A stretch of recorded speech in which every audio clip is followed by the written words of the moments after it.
ويا بضعتي قد أذنت لك، فدخلت تحت الكساء.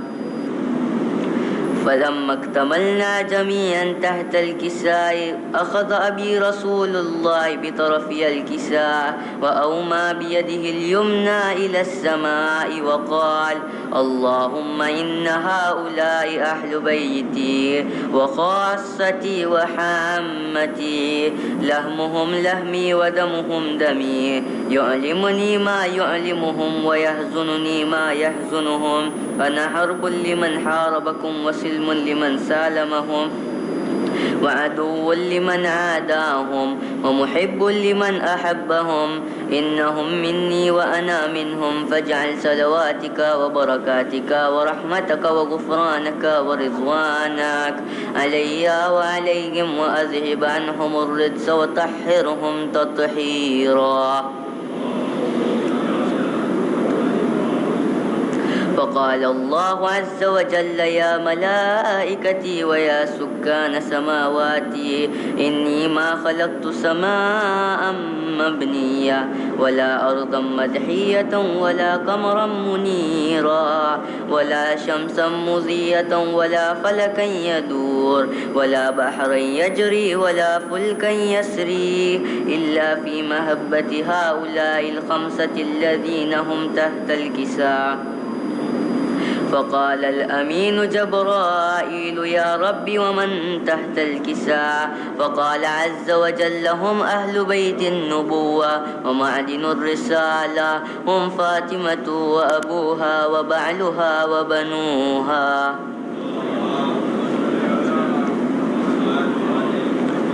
فقال جبرائيل: يا رب أتأذن لي أن أحبت إلى الأرض ليكون معهم سادسا؟ فقال الله: نعم قد أذنت لك. فحبت الأمين جبرائيل وقال: السلام عليك يا رسول الله، العلي الأعلى يقرئك السلام ويخصك بالتحية والإكرام ويقول لك: وعزتي وجلالي إني ما خلقت سماء مبنية ولا أرضا مدهية ولا قمرا منيرا ولا شمسا مضيئا ولا فلكا يدور ولا بحرا يجري ولا فلكا ياس إلا لأجلكم ومحبتكم، وقد أذن لي أن أدخل معكم، فهل تأذن لي يا رسول الله؟ فقال رسول الله: وعليك السلام يا أمين وحي الله، إنه نعم قد أذنت لك. فدخل جبرائيل معنا تحت الكساء فقال لأبي: إن الله قد أوحى إليكم يقول: إنما يريد الله ليذهب عنكم الرجس أهل البيت ويطهركم تطهيرا. فقال علي لأبي: يا رسول الله، أخبرني ما لجلوسنا هذا تحت الكساء من الفضل عند الله. فقال النبي: والذي بعثني بالحق نبيا واصطفاني بالرسالة نجيا، ما ذكر خبرنا هذا في محفل من محافل أهل الأرض، وفيه جمع من شيعتنا ومحبينا، إلا ونزلت عليهم الرحمة وحفت بهم الملائكة واستغفرت لهم إلى أن يتفرقوا. فقال علي: إذا والله فزنا وفاز شيعتنا ورب الكعبة. فقال النبي ثانيا: يا علي، والذي بعثني بالحق نبيا واصطفاني بالرسالة نجيا، ما ذكر خبرنا هذا في محفل من محافل أهل الأرض، وفيه جمع من شيعتنا ومحبينا، وفيهم مهموم إلا وفرج الله حمه، ولا مغموم إلا وكشف الله غمه، ولا طالب حاجة إلا وقضى الله حاجته. فقال علي: إذا والله فزنا وسعدنا، وكذلك شيعتنا فازوا وسعدوا في الدنيا والآخرة ورب الكعبة. اللهم صل على سورة المباركة الفاتحة.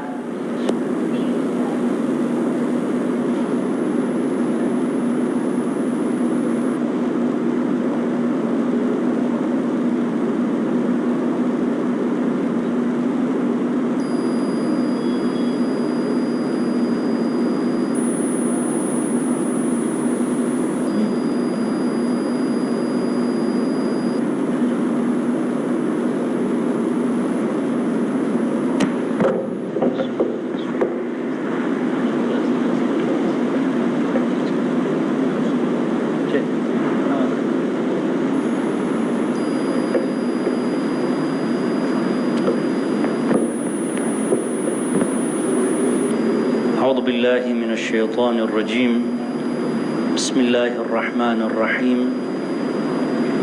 الحمد لله رب العالمين والصلاة والسلام على سيدنا ونبينا محمد وأهل بيته الطيبين الطاهرين.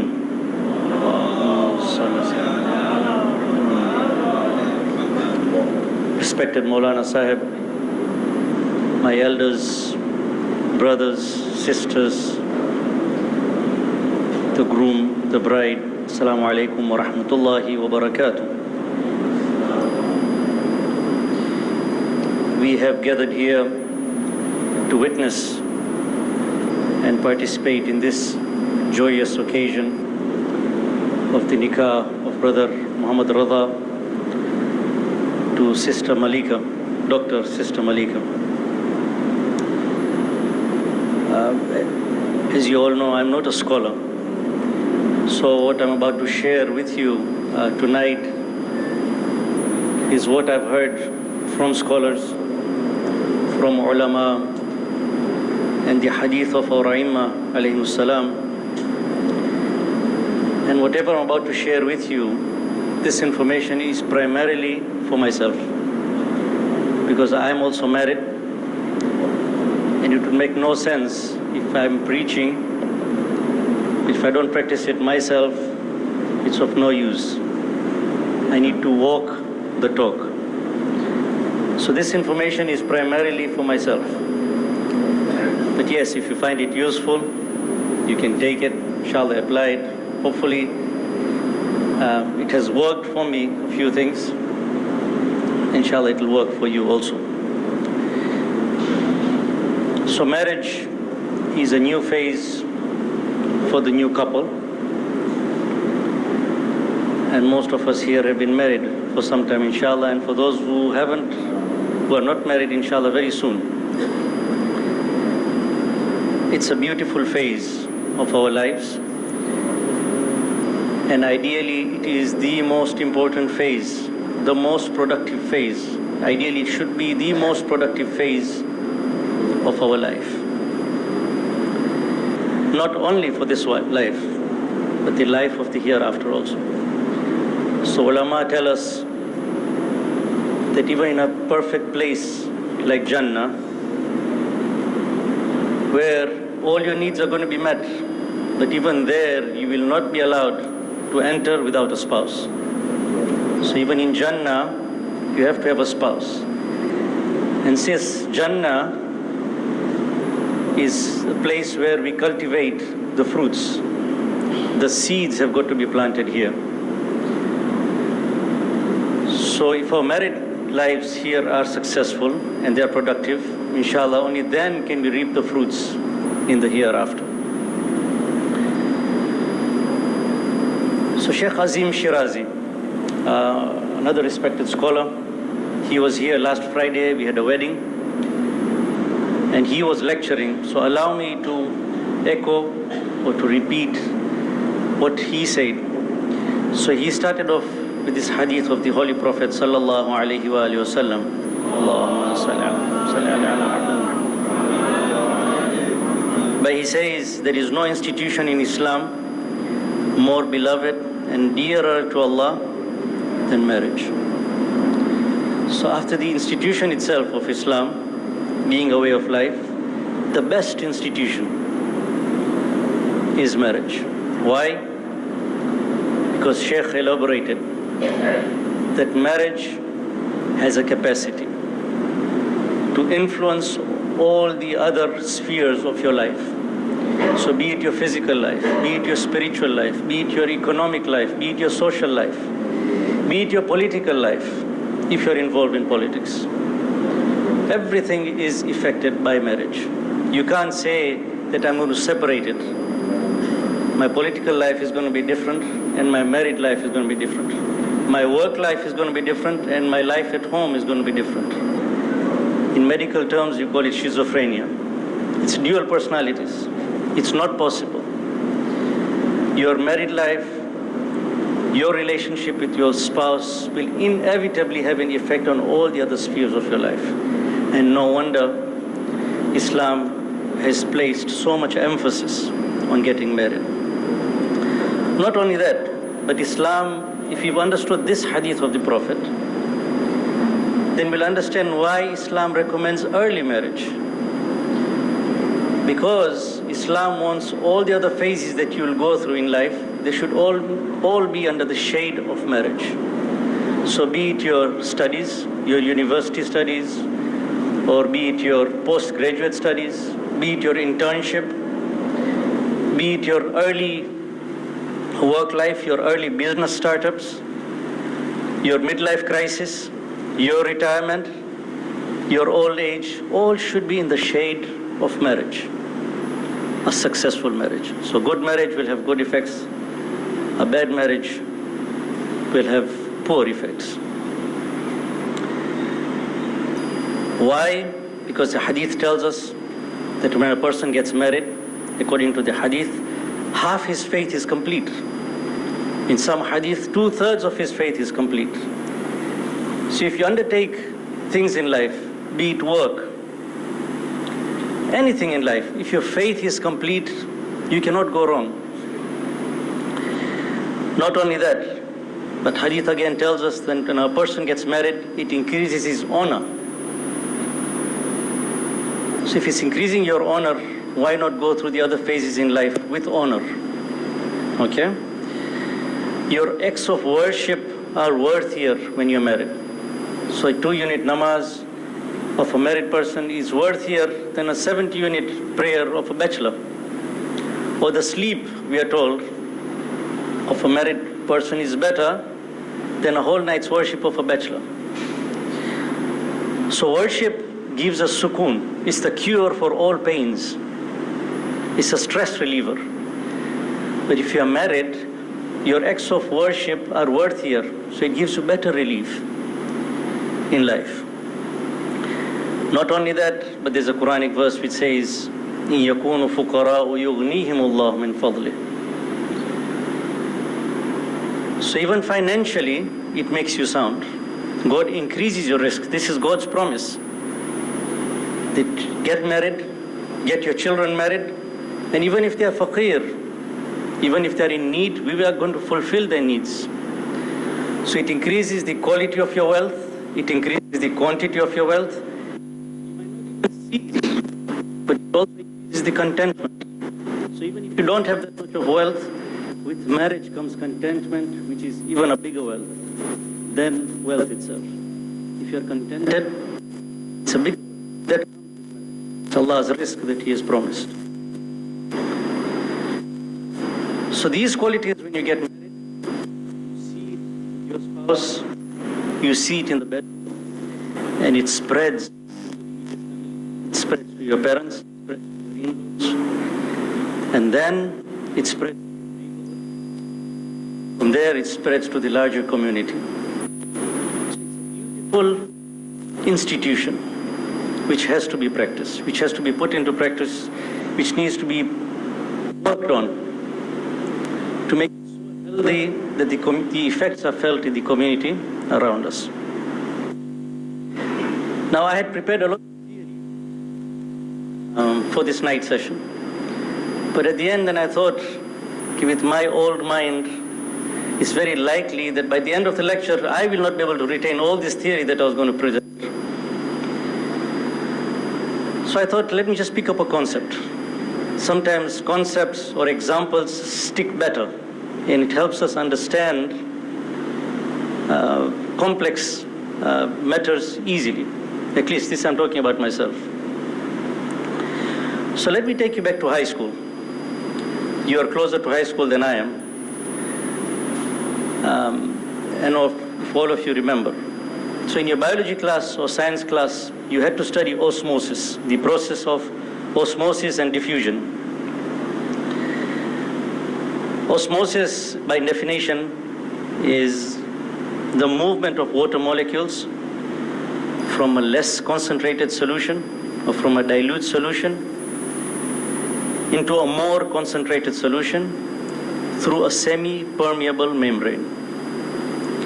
So if you were to keep two solutions side by side, one dilute, one concentrated. Think of anything, be it orange juice. So you have concentrated orange juice and you have dilute orange juice. If you were to keep them side by side with a semi-permeable membrane, Salaam, in between, automatically water will start moving from the dilute solution into the concentrated solution so that it dilutes the concentrated solution. Water movement will continue until both the solutions are in equilibrium. Then the process will stop.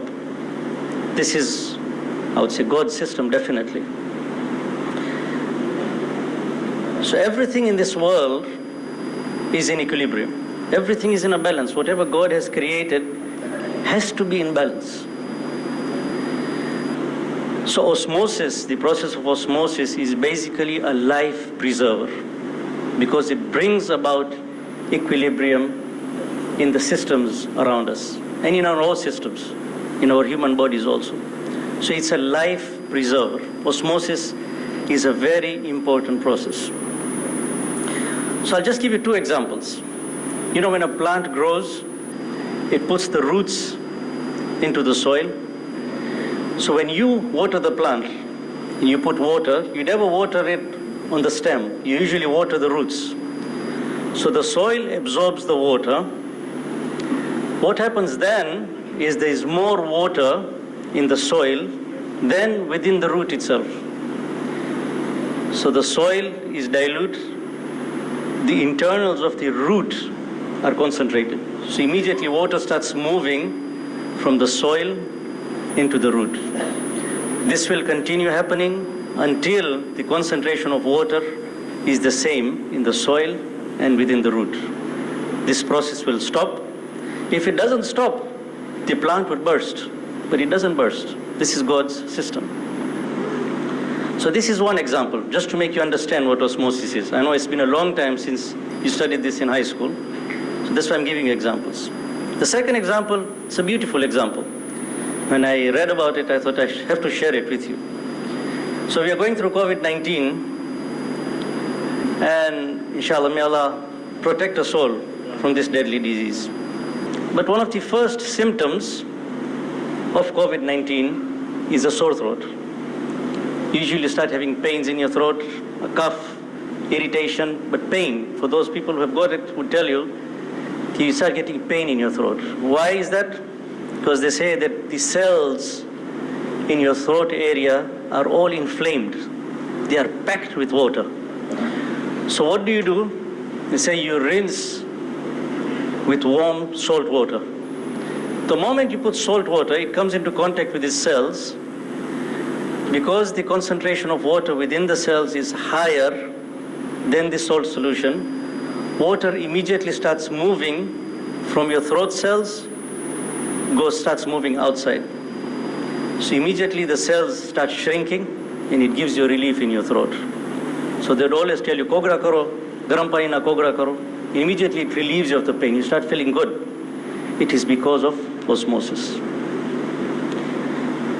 So if you understood it well, if you've understood osmosis well, this is also a system in place in a relationship between a man and a woman. And it only happens between a man and woman. So the big question is, in osmosis, there is movement of water molecules from one solution to the other. But what is it that moves between a man and a woman? In a relationship between a husband and a wife, what is it that moves?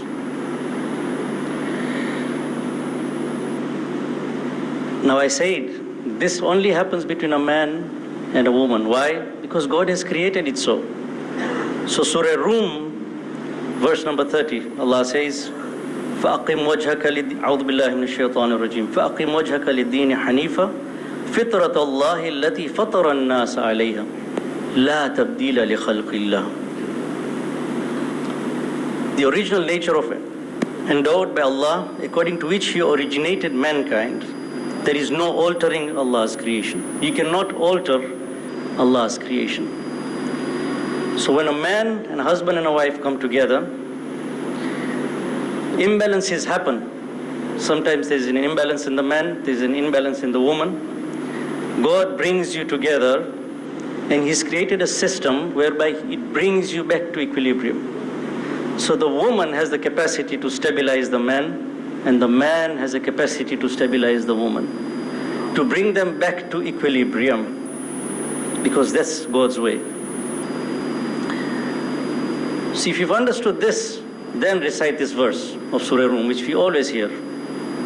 وَمِنْ آيَاتِهِ أَنْ خَلَقَ لَكُم مِّنْ أَنفُسِكُمْ أَزْوَاجًا لِتَسْكُنُوا إِلَيْهَا. Sukoon is nothing but equilibrium. Sukoon, peace. You only get sukoon when you're in equilibrium. Okay? But the question is, what is it that moves between the husband and wife that causes this sukoon?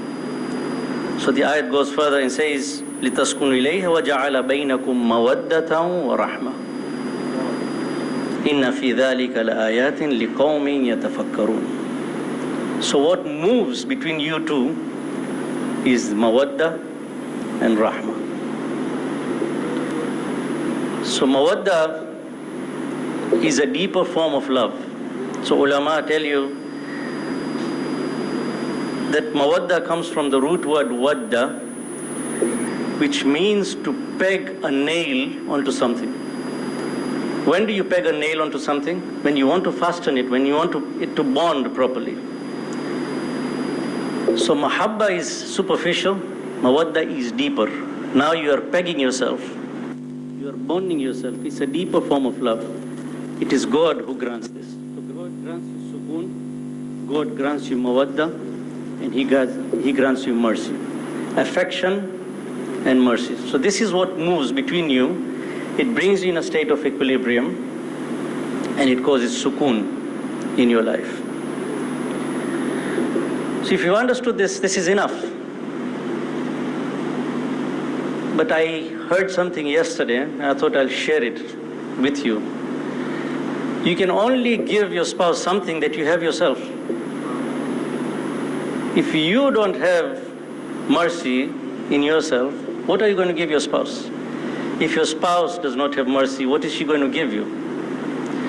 So these are godly qualities that we need to build in ourselves. If we build it in ourselves, only then can we share it. So I was listening to Ayatollah Jawad Amuli yesterday, a short clip,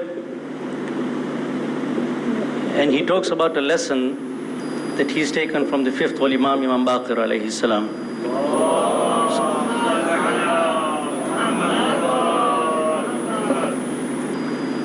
So he says the quality that builds up, that brings about godly qualities within you, is something called karama.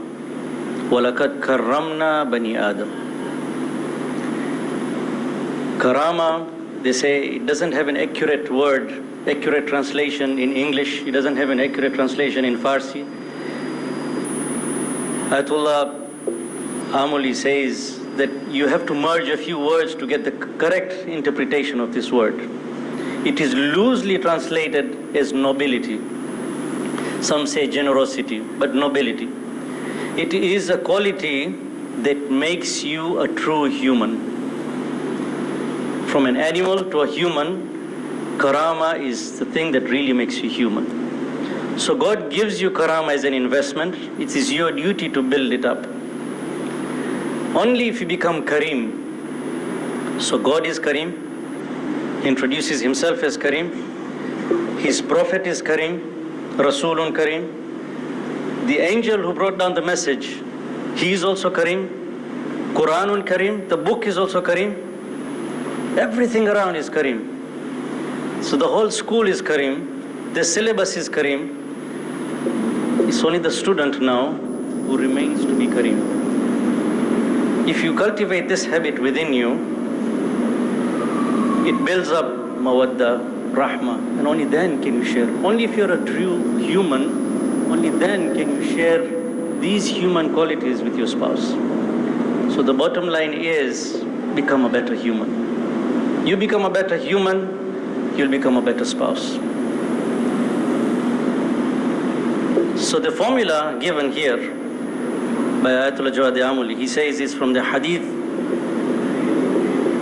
of the fifth Holy Imam. So fifth Imam gives us a formula now.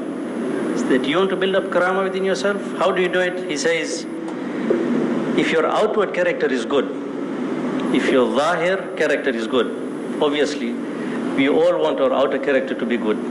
Because we're meeting people, we're around people, and we have something called shame within us. So when we are with people, we behave. So Imam says, if your outward character is good, then make your inward character just like your outward character. Now this is osmosis happening again now. This is osmosis. Your outward character is good. It needs to flow within you. It becomes akhlaq now. So khalq gets transferred into khuluq within you and it becomes a good akhlaq. So it's osmosis again. So this is a formula. Your outward character should be the same as your inward character. Imam goes ahead and says, those people whose outer character is better than their inward character, their scales on the day of Qiyamah will be very light. So may God save us from this. Only we know our outer and our inner. So it needs to be balanced. It needs to be brought into equilibrium. In fact, if the inward is better than the outward, it's even better.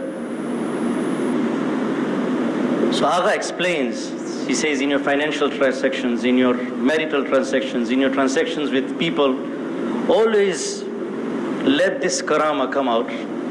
So always deal with generosity, always deal with dignity. Always prove that you are more kareem with your partner. Be more noble, be more human. Then he says that always make an effort to be a giving hand and not a receiving hand. It's a very important formula.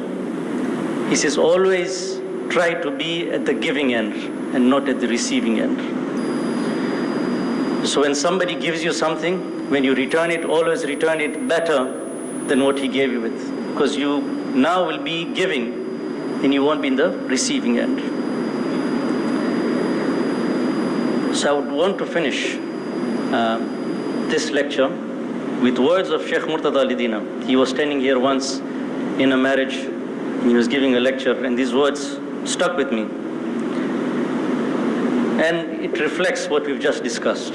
So the bottom line is to make an effort to be a better person.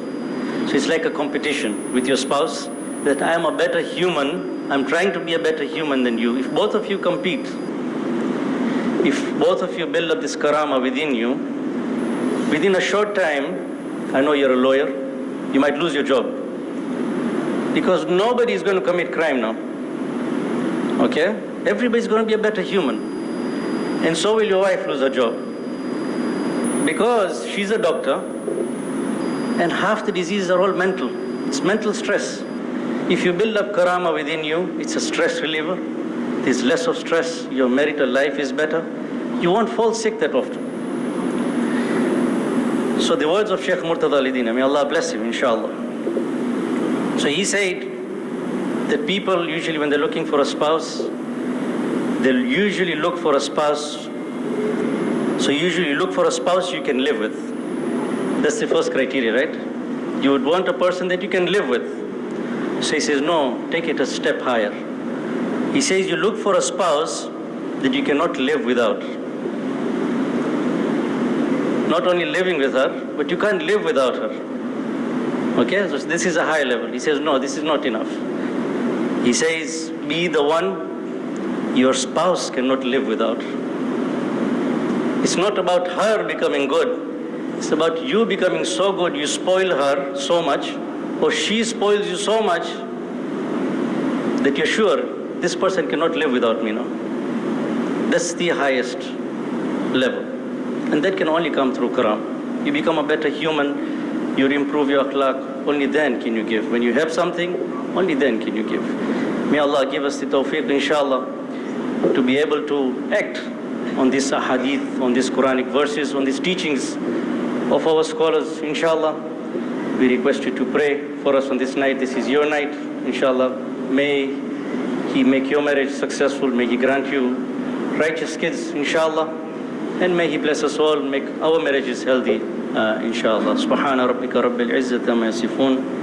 Wa salamun ala al-mursaleen walhamdulillahi rabbil alameen.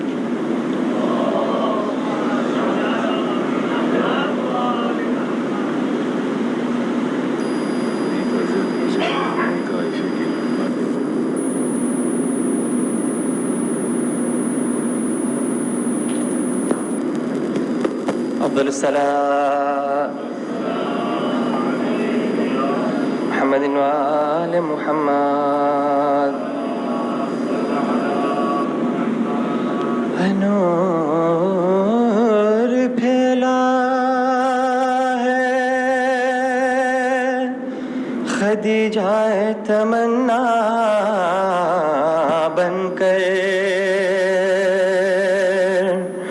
رات آئی ہے نصیبوں کا سویرا بن کر. شب ہجرت کا نبی اور شب معراج کا ولی فاطمہ آپ کے گھر آیا ہے دولہا بن کر.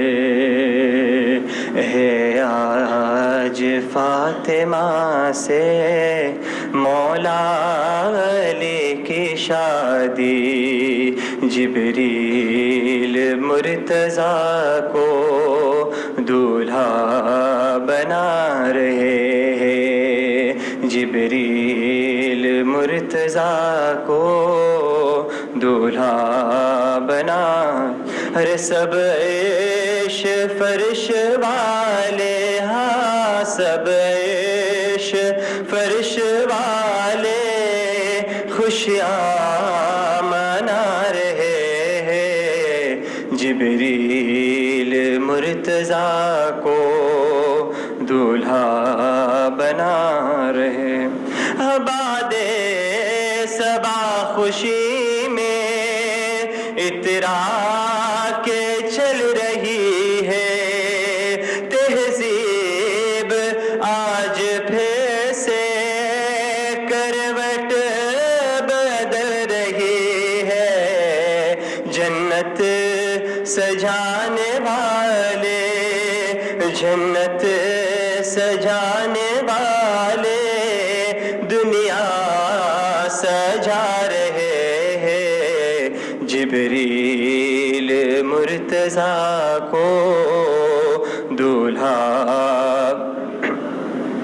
ہم مقداد ہو کے قمبر سلمان ہو یا میسم، ہوا ہو یا کہ سارا فضا ہو یا کہ مریم، شعرا علی ولی کا، شعرا علی ولی کا سب مل کے گا رہے ہیں، جبریل مرتضیٰ کو دولہا. ہاں کتنا ہنسی ہے منظر اس وقت رخصتی کا، قرآن کر رہا ہے دلہن کے سر پہ سایہ، سلمان اور ابو ذر دعا پڑھا رہے ہیں، جبریل مرتضیٰ کو دولہا بنا رہے ہیں. سب عیش فرش والے، ہاں سب عیش فرش والے خوشیاں منا رہے ہیں، جبریل مرتضیٰ کو دولہا بنا رہے ہیں. الہی واسطہ تجھ کو محمد مصطفیٰ کا، الہی واسطہ تجھ کو علی مرتضیٰ کا، الہی واسطہ حسنین کا فاطمہ کا، رہے ایمان ہمارے سلامت صدا، مومنوں کو نہ ہو کوئی رنج و بلا، پڑے مشکل تو کہہ دو مدد یا علی، رہے بیچ سب مل کے باشیانہ دے علی، رہے ورد زباشیانہ دے علی، پڑے مشکل تو کہہ دو علی کے نام سے ہو مستجاب سب کی دعا،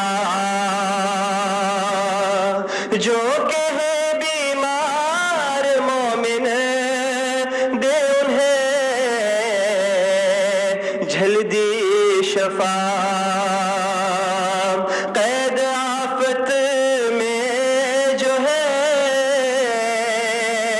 یا رب انہیں کر دے رہا، تیری ذات ہے پاک خفی و جلی، ہو قبول ہماری مراد دلی، پڑے مشکل تو کہہ دو مدد یا علی، رہے ورد زباشیانہ دے علی، رہے ورد زباشیانہ دے علی، پڑے مشکل تو کہہ دو مدد یا علی، افضل الصلاة محمد وآل محمد.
محمد وآل محمد صلوات.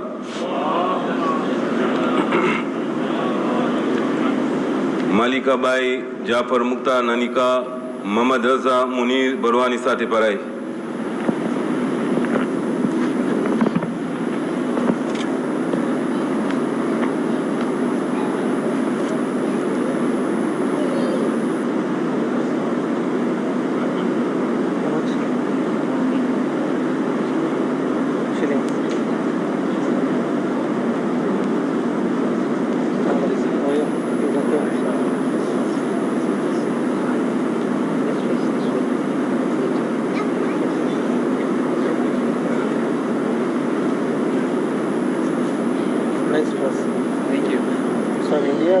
Traditional.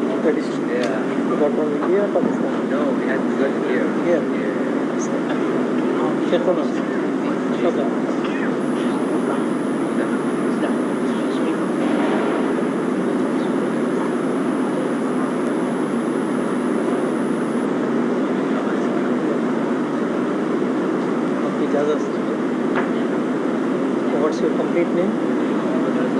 Muhammad Raza Muni is your father. Who is your father?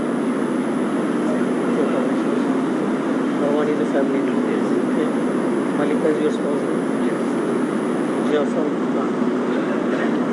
With your permission, you can recite.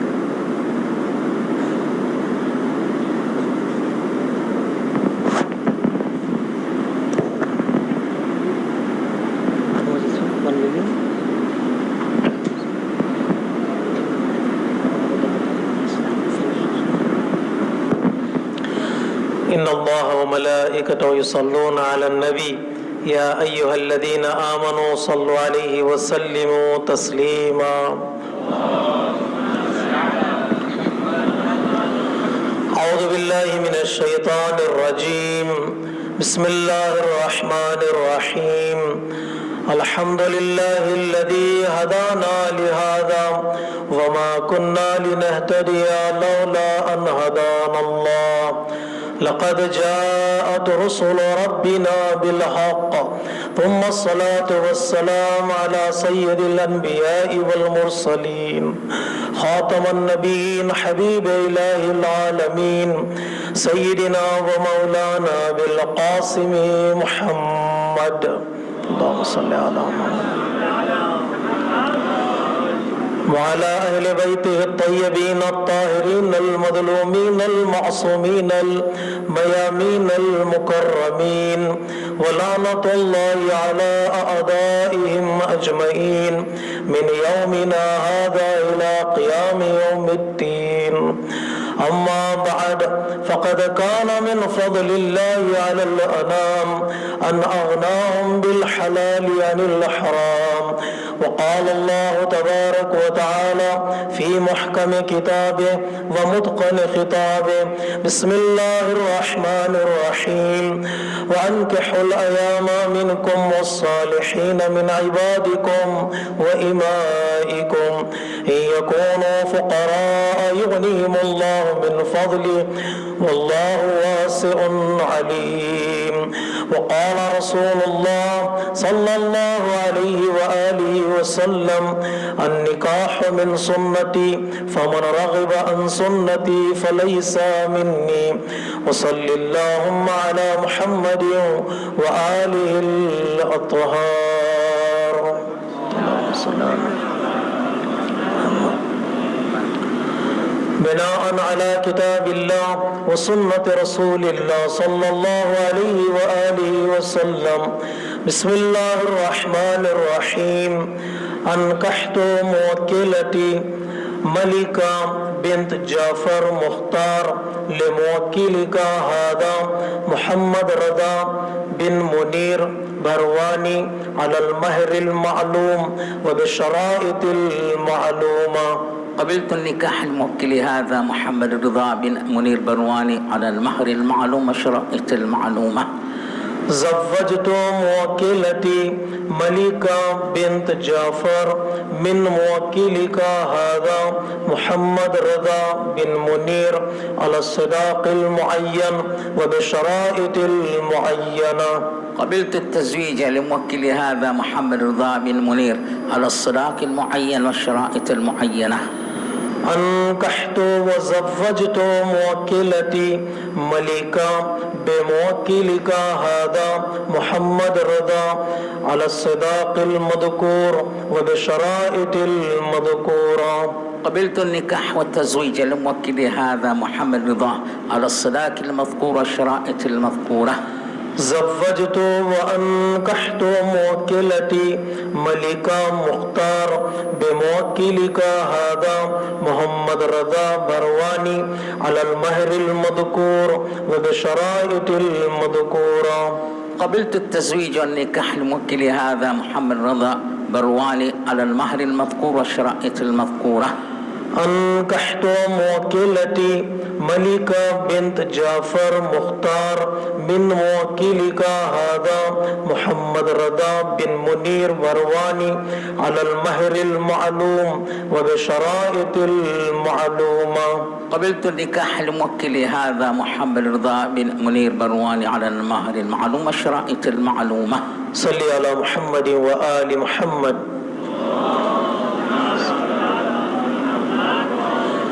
اللهم إني أسألك بحق محمد وأنت المحمود وبحق علي وأنت الأعلى وبحق فاطمة وأنت فاطر السماوات والأرض وبحق الحسن وأنت المحسن وبحق الحسين وأنت قديم الإحسان اللهم ألف بينهما كما ألفت بين آدم وحواء اللهم ألف بينهما كما ألفت بين إبراهيم وسارة اللهم ألف بينهما كما ألفت بين موسى وصفورا اللهم ألف بينهما كما ألفت بين محمد المصطفى وخديجة الكبرى اللهم ألف بينهما كما ألفت بين علي المرتضى وفاطمة الزهراء اللهم ألف بينهما وطيب نسلهما وآتهما خير الدارين بحق محمد وآله الأطهار اللهم صل मुबारक हो इंशाल्लाह सबकी तरफ से सबको मुबारक there is a restriction of COVID-19 applies to the tonight too there is no handshaking and hugging each other except for the married couples it is not allowed for the mu'minin to handshake hand and hug each other and also keep distance when you are eating walima inshallah assalamu alaikum wa rahmatullah